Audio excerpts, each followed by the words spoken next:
جب حضرت عیسیٰ علیہ السلام کو اللہ کریم نے چوتھے آسمان پہ بلا لیا نا، تو دقیانوس نام کا ایک بادشاہ ہوا بنی اسرائیل کے اندر، بڑا ظالم تھا، اس نے گمراہی پھیلا دی، اور جو لوگ معاذ اللہ کفر اور شرک نہیں کرتے تھے انہیں قتل کروا دیتا۔ تو 7-8 نوجوان اپنا ایمان بچا کے بھاگے۔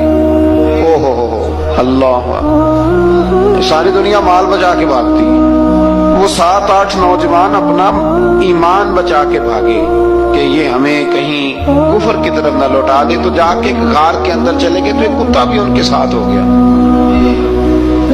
انہیں کتے کو بڑے روڑے مارے کہ یہ اگر بھونکے گا، آواز نکالے گا تو ہم پکڑے جائیں گے، ہم نے تو چھپنا ہے۔ پر اس کو نہ ولیوں سے پیار ہو گیا، اس نے کہا بھگاؤ جتنا مرضی مجھے، فطرت میری ہے کہ میں بھونکتا ہوں، پر جب اللہ کے ولی ہوں تو پھر میں ادب کرتا ہوں۔ یہ قرآنی واقعہ ہے۔ اچھا، یہ عین وہ واقعہ ہے قرآن مجید کا کہ جو بہت ساری چیزوں پر ویسے ہی ناس ہے اور بہت ساری زبانیں ویسے ہی گونگ ہو جاتی۔ تو وہ 6-7 لوگ تھے، وہ چلے گئے غار کے اندر، جا کے انہوں نے پناہ لے لی۔ بادشاہ کو پتہ چل گیا کہ غار کے اندر ہے۔ اچھا، اللہ کی قدرت جیسے داخل ہوئے انہیں نیند آ گئی، یہ سو گئے۔ اور قرآن مجید کہتا ہے، قرآن مجید کے یہ لفظ ہیں کہ کتا غار کے منہ پر بازو پھیلا کے بیٹھ گیا، گویا اپنے مالکوں کی خدمت کرتا ہے۔ اب میاں صاحب کی ایک بات کر لیں درمیان میں، میاں صاحب فرماتے ہیں جنہ تنا وچ عشق نہ رچیا، کتے ہونا تھی چنگے، اور چلو مالک دے کر راکھی کر دے، صابر بھوکے ننگے۔ یہ دیکھو نا کہ اتنا تو ان کے اندر بھی کمال ہے، اپنے نا دونوں بازو پھیلا کے کتا بھی غار پہ بیٹھ گیا۔ ان کو نیند آ گئی، بادشاہ نے پتہ کرایا کہاں بھاگ کے گئے، تو کہا وہ غار کے اندر ہے۔ بادشاہ کہنے لگا کہ ان کی سزا یہ ہے کہ ایک دیوار چن دو غار کے منہ میں، غار کوئی بند کر۔ جس بندے کی ڈیوٹی لگائی نا غار چننے کی، بندہ بڑا نیک تھا، اس کو دیوار بنانے کا ذمہ دیا۔ اس نے نا دیوار بھی بنائی اور ایک تختی پہ نا سب کے نام لکھے، اور وہ تختی ایک صندوق میں رکھ کے وہاں بند کر دی، اور اسی طرح کی ایک تختی اس کے نیچے لکھا کہ ایک تختی ان کے ناموں کی نا میں مال خزانہ میں بھی بند کر رہا ہوں۔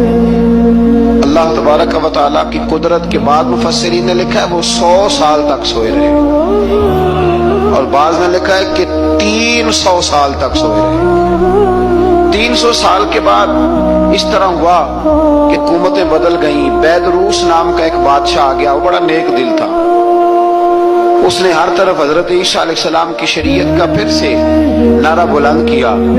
اب نا کچھ لوگ ایسے تھے جو منکر ہو گئے تھے کہ مرنے کے بعد دوبارہ کیسے اٹھیں گے۔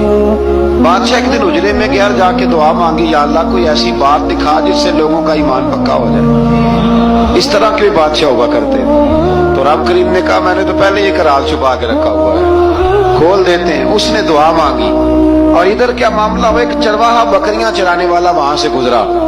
اس نے سوچا یہ دیوار ہے، اگر اس کا منہ کھول لوں نا کبھی تو میری بکریاں یہاں تھوڑا سا دھوپ کے اندر سستا لیا کریں گے۔ اس چرواہے نے کیا کیا کہ اس نے وہ دیوار گرائی تاکہ میری بکریاں اندر جایا کریں۔ وہ دیوار گرائی تو اس نے اندر 6-7 لوگ سوئے ہوئے دیکھے، اور کتا بھی سویا ہوا دیکھا۔ اللہ تبارک و تعالیٰ اپنی قدرت سے، اپنے فضل سے ان کی کروٹیں بھی بدلتا رہا۔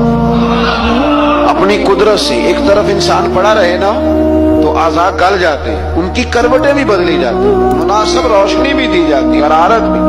اس نے دیوار گرائی تو ان کی آنکھ کھل گئی، تو ایک دوسرے سے کہنے لگے آج تو بڑی گہری نیند سوئے ہیں یار، آج تو لمبی نیند ہی پوری کر لی، چلو بھوک بڑی لگی ہے ایک دوست کو بھیجو۔ یہ سارا واقعہ قرآن مجید میں موجود ہے، میں اپنے لفظوں میں بیان کر رہا ہوں۔ جاؤ ایک دوست کو بھیجو بازار سے نا کھانا لے آئے، پیسے وہی 300 سال پرانی کرنسی۔ وہ جب نان بھائی کی دکان پہ گیا نا سامان لینے، اس کو پیسے دیے تو نان بھائی نے ہاتھ پکڑ لیا، کہنے لگا میاں تو کدھر سے آیا، یہ کون سے پیسے؟ اس نے کہا پیسے کاہے کے، میں بھی سوچ رہا ہوں کہ حالات بدلے ہیں، سارے حضرت عیسیٰ کا کلمہ پڑھ رہے ہیں، ماحول اور ہے۔ اس نے کہا تیرے ہاتھ کوئی خزانہ لگ گیا، یہ تو ہم نام سنتے تھے کہ یہاں کوئی دقیانوس نام کا بادشاہ رہا ہے، کوئی خزانہ، بتا کہاں سے لیے۔ شور ہوا، حاکم شہر تک خبر پہنچی، بادشاہ تک پہنچی۔ اس نے بتایا کہ بھئی ہم تو دقیانوس کے ڈر سے بھاگے ہیں، کل بھاگے ہیں یا آج سویرے، اتنا زیادہ ہمیں پتہ نہیں، کل یا آج سویرے، بس نا اتنا سا ہمیں یاد ہے کہ ہم گئے تھے بہرحال لوگ جمع ہو گئے اکٹھے ہو گئے غار تک پہنچے. اب جو غار کے اندر تھے وہ پتا کہتے ہیں لگتا ہے ہمارا دوست پکڑا گیا ہے. پکڑا گیا ہے تو اب بندے جمع ہو. وہ اندر ڈر رہے تھے تسبیح کر رہے تھے اللہ کو یاد کر رہے تھے. ادھر یہ پہنچ گیا جب ان لوگوں نے یہ جیتا جاگتا رب کے فضل کا نمونہ دیکھا اور بادشاہ نے کہا کہ یہ کیا ہے. صندوق کھولا تو اس کے اندر وہ تختی لکھی تھی کہ یہ ان کے نام ہے. یہ دقیانوس سے ڈر کے بھاگے ہوئے ہیں یہاں یہ سو رہے ہیں اور اسی کی ایک تختی میں نے فلاں جگہ بھی دفن کیا. وہ تختی بھی وہاں سے نکل آئی. اب سب لوگوں کی آنکھوں میں آنسو آئے اور سب کہنے لگے لا الہ الا اللہ لا الہ الا اللہ لا الہ الا اللہ. سب کہنے لگے ان اللہ علی کل شیء قدیر. جب ان کی بات پوری ہو گئی لوگوں کے ایمان پختہ ہو گئے تو اصحاب کہف کہنے لگے کہ ہمیں اب اجازت ہے ہم پھر دوبارہ غار میں جاتے ہیں. وہ غار میں گئے تو رب نے پھر انہیں موت عطا فرمائی نیند عطا فرمائی تحفہ دیا. بادشاہ نے پھر اس کے آگے دیوار بنائی اور وہاں بادشاہ نے ایک مسجد تعمیر کرا دی. لوگ زیارت کرنے جاتے. یہ اصحاب کہف کا ذکر ہے. اب یہاں ہمارے مفسرین نے لکھا ہے کہ وہ جو کتا تھا نا وہ بھی ساتھ ہی تھا. اللہ قیامت والے دن اسے انسانی یا تو انسانی شکل ملے گی یا جیسے رب کا فضل ہوگا رب کریم اسے بھی جنت عطا فرمائے گا. اس نے تبلیغ کی دین کی. اس نے کیا کیا؟ تبلیغ کی نمازیں پڑھی روزے رکھے حج کیا 10 ہوتے صحیح اس کیتا کی. اسی آخیے نا خدا کے فضل سے ہم پر ہے سایہ غوث اعظم کا. ہمیں دونوں جہاں میں ہے سہارا غوث اعظم کا. لوگ پریشان ہو جاتے ہیں کہتے ہیں کس طرح کی بات کرتے ہو تم. میں نے کہا اصل میں تیرا عقیدہ کچا ہے. وہاں تو کتا چلا جائے ولی کے پاس